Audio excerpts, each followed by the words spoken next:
m'appelle Ken Heckman. Bienvenue à ce cours intitulé 4 disciplines essentielles, guide de formation pour les leaders du secteur de la santé à travers le monde. Mon collègue Quentin Friesen et moi allons vous entretenir tout au long des 15 modules afin de vous aider à améliorer vos connaissances, vos compétences et vos attitudes en tant que leader des services de santé. À présent, le module 6 d'une série de 15. Aujourd'hui, nous allons conclure la section sur le leadership. Dans ce module, nous explorerons le rôle unique des leaders des services de santé dans la société. Apprendrons à créer un plan d'apprentissage pour le développement professionnel continu et examinerons ce que signifie diriger de l'intérieur. Commençons par examiner le rôle unique des leaders des services de santé en passant en revue ce que nous avons appris jusqu'ici. Nous avons vu ce que font les leaders, comment ils accomplissent leurs tâches à travers 4 fonctions. Les leaders doivent explorer les changements dans la communauté afin de discerner ce que le marché attend de leurs institutions. Ils doivent analyser les changements en termes de dynamique au sein de l'institution afin de garantir l'équilibre entre les besoins et les ressources. Les leaders doivent regarder à l'intérieur d'eux et analyser leur disponibilité, leur capacité à diriger. Les leaders doivent mettre l'accent sur les défis qui offrent le plus grand potentiel de changement positif. Ils doivent classer les divers intérêts et les éventuelles solutions par ordre de priorité lorsqu'ils trouvent le moyen d'améliorer leurs institutions. Les leaders doivent mobiliser les personnes, les équipements, les installations et d'autres ressources pour satisfaire les besoins de la communauté. Ils doivent comprendre comment motiver les gens à travailler en équipe, en dépit des défis liés à la diversité et aux opinions divergentes. Les leaders doivent inspirer les personnes qui les entourent à travailler en collaboration en vue de l'atteinte d'un objectif commun. Ils doivent définir les normes de comportement qu'ils aimeraient voir chez les autres. Ils doivent apprendre à déléguer les tâches avec efficacité et à recueillir les meilleures idées de l'ensemble des membres de leur équipe. Chaque leader d'une institution doit pouvoir développer des connaissances, des compétences et des attitudes qui lui permettront de devenir un agent de changement positif. Le type de connaissances à développer variera en fonction de l'industrie concernée. À titre d'exemple, les leaders du secteur de la santé doivent bien connaître le fonctionnement des hôpitaux et des cliniques dans le système de santé du pays. Ils doivent comprendre comment les politiques nationales en matière de santé façonnent les motivations et les exigences de gouvernance des institutions de santé. De même, les leaders du secteur de la santé doivent savoir gérer les médecins et les encourager à travailler en collaboration avec les infirmiers, les thérapeutes, le personnel auxiliaire et l'administration. La structure organisationnelle d'un hôpital sera très différente de celle d'une usine. Les leaders doivent développer des connaissances précises sur la mise en place des structures de prise de décision au sein de l'hôpital. Les leaders du secteur de la santé doivent également apprendre à identifier les principaux indicateurs de succès propres à l'institution de santé. Les indicateurs de réussite d'un hôpital peuvent inclure les indicateurs de nombre tels que les admissions, les lits et les niveaux d'effectifs, mais également les indicateurs de performance tels que les niveaux d'occupation, la durée moyenne du séjour, la performance financière et les indicateurs de qualité. Outre les connaissances, chaque leader doit apprendre des compétences spécifiques, notamment comment communiquer au sein de l'institution et à l'extérieur, comment gérer les personnes, comment gérer les finances, la comptabilité et les fonctions de conformité, comment élaborer des plans pour l'institution et les mettre en œuvre par le biais des équipes, comment anticiper et s'adapter aux changements du marché. Les leaders des services de santé feront face à des nuances spécifiques lorsqu'ils développeront des compétences pour chacun des domaines du secteur de la santé. Beaucoup de nouveaux leaders du secteur de la santé trouvent que les compétences qu'ils développent dans d'autres contextes sont transférables dans l'environnement de la santé, avec une légère adaptation. Les compétences cliniques peuvent être utiles pour le développement des compétences relatives au secteur de la santé. Cependant, les compétences en leadership sont différentes et distinctes.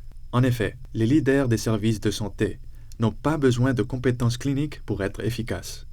Toutefois, les médecins à qui l'on a confié des fonctions de leadership doivent développer des compétences en la matière.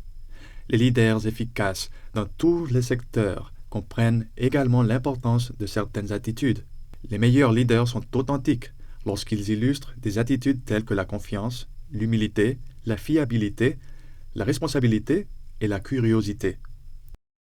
Les leaders des services de santé doivent, en plus des autres compétences susmentionnées, faire preuve de compassion et de responsabilité à l'égard de la communauté. Ainsi, les connaissances, les compétences et les attitudes propres aux leaders des services de santé peuvent être résumées comme suit. Ils doivent développer des connaissances précises relatives au secteur de la santé. Ils doivent développer les compétences pour équilibrer les intérêts de la profession médicale avec d'autres segments de l'institution de santé. Ils doivent développer des attitudes de compassion et de responsabilité à l'égard de la communauté en plus des qualités dont tous les leaders ont besoin pour gagner le respect. Le rôle des leaders des services de santé a considérablement évolué au cours du dernier siècle dans le monde occidental. Cette évolution se vérifie également dans les économies en développement et en transition. Au départ, les médecins dirigeaient les institutions de santé, presque de manière exclusive. Avec l'évolution du secteur de la santé, notamment en termes de capacité et de complexité, le leadership exige désormais beaucoup plus des compétences professionnelles que cliniques. Au cours des dernières décennies, les équipes ont évolué et incluent désormais des personnes dotées de compétences professionnelles qui collaborent avec des médecins ayant peaufiné leur capacité à diriger. De nos jours, les meilleures institutions de santé ont généralement à leur tête un directeur général et un médecin-chef qui assurent ensemble la direction. Les progrès de la médecine au cours du siècle dernier ont été extraordinaires. Nos capacités à soigner ont augmenté l'espérance de vie dans les pays occidentaux d'environ 60%. Toutefois, ces progrès n'auraient pas été possibles sans les mêmes progrès en leadership et en gestion.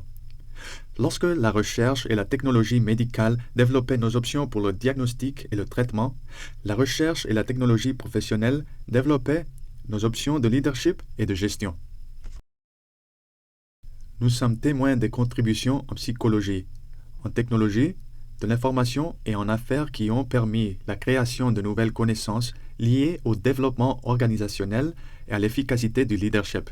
Nous vivons dans une ère extraordinaire.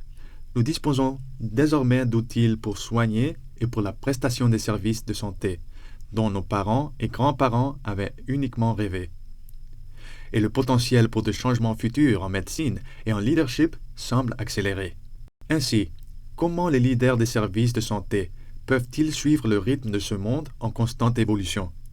Nous pensons qu'il est absolument vital pour chaque leader des services de santé de s'engager pour un développement professionnel continu. Vous devez concevoir un plan d'apprentissage pour vous-même et le moment est venu de le commencer. Nous avons la chance d'avoir des ressources pour le développement des compétences en leadership et en gestion à travers les bibliothèques de livres de plus en plus nombreuses, les sites Internet et les associations professionnelles. Par exemple, 2 remarquables associations professionnelles aux États-Unis ont conçu des cadres de compétences afin de cataloguer les connaissances, les compétences et les attitudes qui se sont avérées bénéfiques pour des leaders du secteur de la santé dans des segments précis de l'industrie. Le American College of Healthcare Executives réunit près de 45 000 membres dans le secteur de la gestion hospitalière. Le Medical Group Management Association, quant à lui, en 33 000 accès sur la gestion des cliniques. Chacune de ces associations a recherché avec succès des compétences qui distinguent les leaders des services de santé performants. Ils ont également conçu des outils d'évaluation pour mesurer la compétence et une multitude de ressources pour développer les compétences en leadership. Chaque leader du secteur de la santé peut accéder à ces ressources simplement à travers Internet. Davantage de ressources sont disponibles chaque jour, y compris les ressources importantes pour les environnements multiculturels. La International Hospital Federation, par exemple, met en place un cadre de compétences conçu pour servir à travers le monde. Mais vous pouvez également en apprendre sur comment améliorer vos compétences en leadership sans dépendre de ressources externes. Commencez par une réflexion personnelle. Quels sont les défis liés au leadership qui semblent se répéter chaque jour dans votre expérience? Qu'est-ce que vous voulez apprendre dans le domaine du leadership et de la gestion? En vous posant tout simplement ces questions, Vous pouvez engager votre quête pour développer vos compétences et votre capacité à diriger. Vous pouvez également recueillir l'avis de vos pairs. Demandez-les de vous aider à identifier vos points noirs, les zones dans lesquelles vous êtes vulnérable, afin de réduire les risques et d'augmenter vos compétences. En plus des livres et des sites Internet, vous pouvez trouver des outils d'évaluation tels que le profil DISC ou l'indicateur de type Myers-Briggs qui vous aideront à comprendre votre personnalité. Vous pourrez également recruter un conseiller en leadership pour vous aider à personnaliser votre plan d'apprentissage et vous évaluer au fur et à mesure que vous développez vos connaissances, compétences et attitudes. Quelques conseils pour vous aider à développer vos compétences. Vous pouvez être naturellement enclin à mettre l'accent sur vos faiblesses. Cependant, certains professionnels du développement des ressources humaines pensent plutôt que vous devez vous appuyer sur vos forces.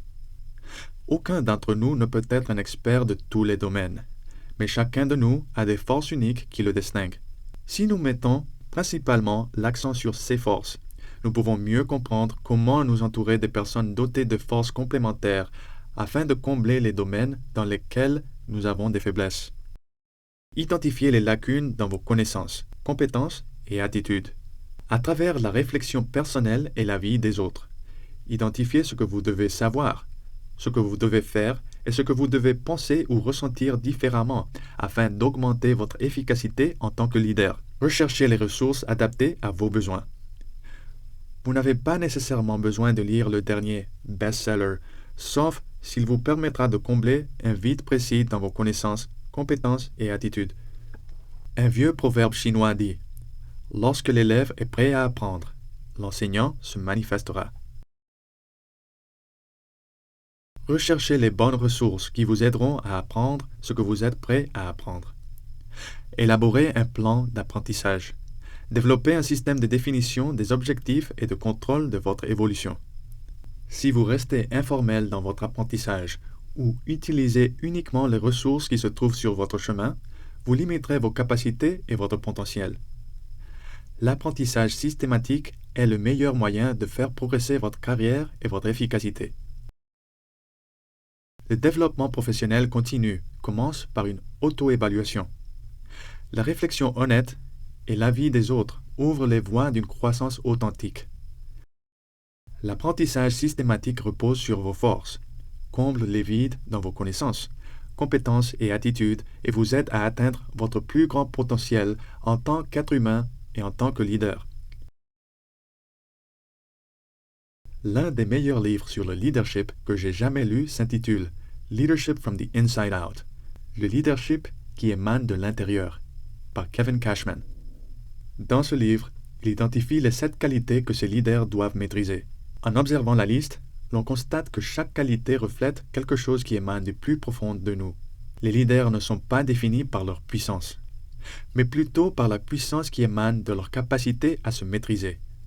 Lorsque vous pensez au leadership et que vous développez des leaders au sein de votre institution de santé, utilisez des questions telles que celle-ci pour développer votre capacité et votre efficacité. Comment le caractère d'un leader influence-t-il l'efficacité de son leadership? Que devrait attendre une communauté pour ce qui est de l'intégrité de ses leaders des services de santé? À quel moment l'authenticité est-elle importante pour les leaders du secteur de la santé? Penchons-nous maintenant sur quelques questions fréquentes à propos du leadership. Pourquoi le leadership est-il si important? Après 40 années d'expérience de leadership et de recherche dans le secteur de la santé, j'ai vu des institutions se lever et tomber. J'ai fini par comprendre que le seul facteur le plus important pour la réussite ou l'échec d'une institution est la qualité de son leadership. La performance financière, la qualité des soins, la satisfaction des employés et des patients sont le résultat du leadership. Les leaders sont capables de construire ou de détruire une institution, et les institutions de santé sont très importantes pour la société pour que le volet leadership soit négligé. Chaque communauté doit attendre de la part de ses leaders des services de santé les plus hautes performances. Comment les croyances, les valeurs et la connaissance de soi d'un leader influencent-ils son efficacité? Les institutions revêtent dans une certaine mesure la personnalité de leur leader. Si le comportement du leader reflète le doute de lui-même, les défauts de caractère et d'autres limites, le potentiel des institutions sera limité de façon semblable. Si par contre le comportement des leaders reflète de la compassion, l'intégrité et une compréhension claire des limites, ainsi qu'une approche systématique pour la gestion de ces limites, le potentiel de son institution sera sans limite. Comment les meilleurs leaders se démarquent-ils? De manière très simple, les meilleurs leaders se démarquent par une bonne gestion d'eux-mêmes.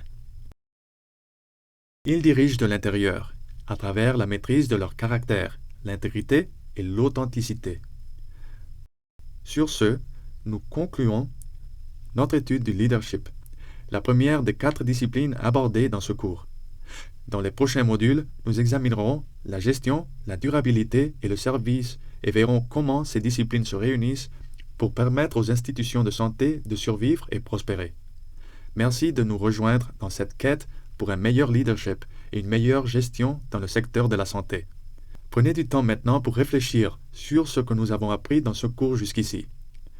Vous pouvez souhaiter tenir un journal pour relever vos pensées et les passer en revue pendant que vous poursuivez le cours. À présent, quelques questions pour orienter vos réflexions et ouvrir les voies d'un développement personnel continu. Quelles sont les 3 choses que vous avez apprises sur le leadership? Quelles sont les 2 questions sur lesquelles vous aimeriez en savoir davantage? Quel aspect allez-vous changer dans votre pratique à la suite de ce que vous avez appris?